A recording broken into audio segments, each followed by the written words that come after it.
Well, I'm determined not to balls up today. Another training toss that we've got. They've been let go 4 minutes ago. Same place, Epsom. That's a nice little sprint for them. So I'm determined to be ready and waiting and not fuck up. I just got to get it all ready now. Are we recording? That's the main thing. Yeah.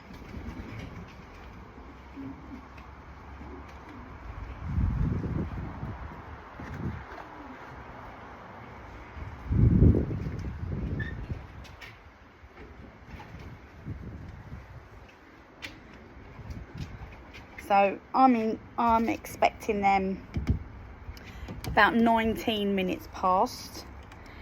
We've put this whole loft, you can't see it because obviously it's behind the cameras there, but the two lofts, the section is now open and all the babies are together. So that's that done. They're all getting on really well, so that's good. And training for them will start next week. And people are always fascinated about how pigeons get home and how they know that this is their home. And it's quite a simple process, really. You know, obviously we buy them as babies, so they don't know any different. And then we bring them home, and then we just allow them to walk around in the garden, so they're all nearly nice and relaxed, and they start to learn how to fly, and we feed them. We start the whistle at a really young age as well, so they know that when they hear that whistle and we shake the pot, that they know that that's food. And we give them, you know, we look after them really well.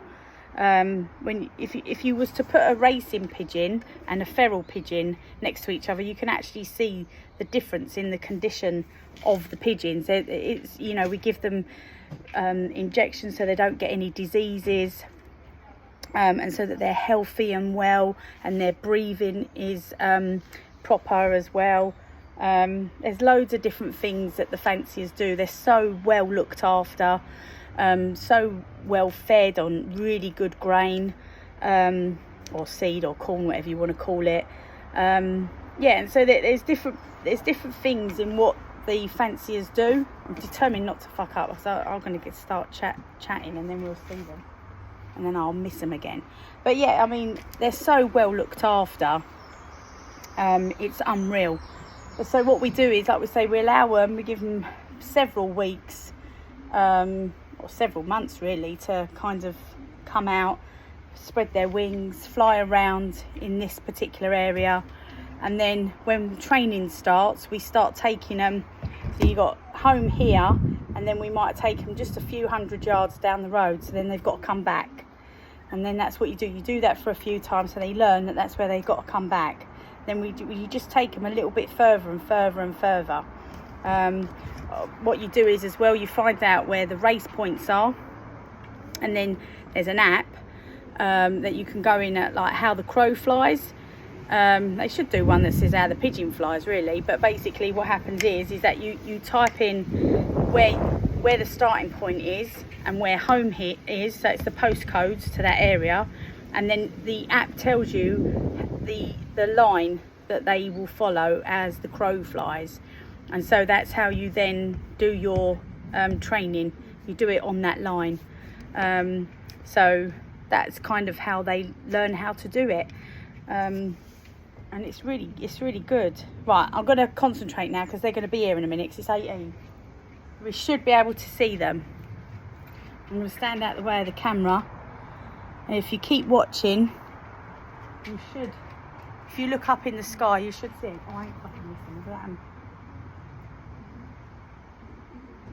19. Where are they? They're here.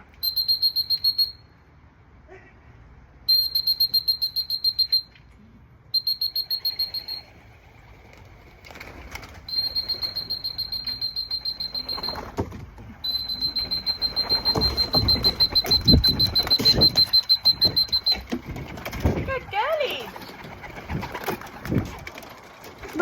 9 minutes again. Very good. Very good.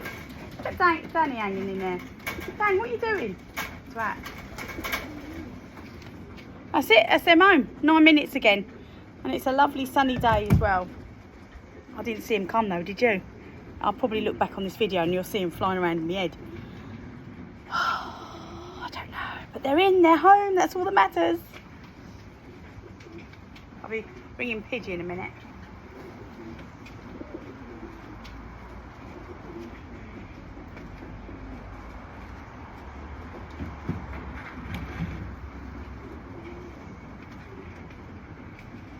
So I always tend to go to Epsom because it's a really good line for them. And that they have to, when we let them off at Epsom by the grandstand, there's trees that they need to go between. And if they go through the tree line, if you like, then they're going to be home within the 9 minutes. Obviously depends on the weather. But it gives them a real line. So then when they're coming up from the south coast, say, or wherever they're coming up from, they'll pinpoint these areas and they'll just keep probably checkpointing. Yeah, I'm on the right line. Yeah, I'm on the right line. Yeah, I'm on the right line. Pigeons that do that, they're thinking and they're working their way home, and they know how to get home. Pigeons that keep getting lost, they're not thinking. They're no good. And at the end of the day, this is a sport, and you know, you've got to train hard for that sport. There's a lot of money that goes into training pigeons. It really is a lot of money. And you don't get a lot of money back, because you don't really, there's no profit in this sport. But you know what, keeps my other half out of trouble. You know, there you go. But I like it, I really enjoy it. I think it's fascinating, the sport, I really do. But it is a dying sport, unfortunately. And it's about how do we get that sport back on for others to do it. Pigeon racing is done all over the world. There are things called one loft race, where you buy certain pigeons that do the long distance. The pigeons we got are only sprint pigeons, so they'll only do a short distance, so many miles and that. But and these are sprint pigeons. But there are long distance pigeons that they do channel racing, or they go to Portugal and fly back. There's loads, and it's really interesting. You can travel the world doing pigeon racing. It's fascinating. But anyway, I'm blabbing on too much. I better ring Pigeon and tell him how well the pigeon's done.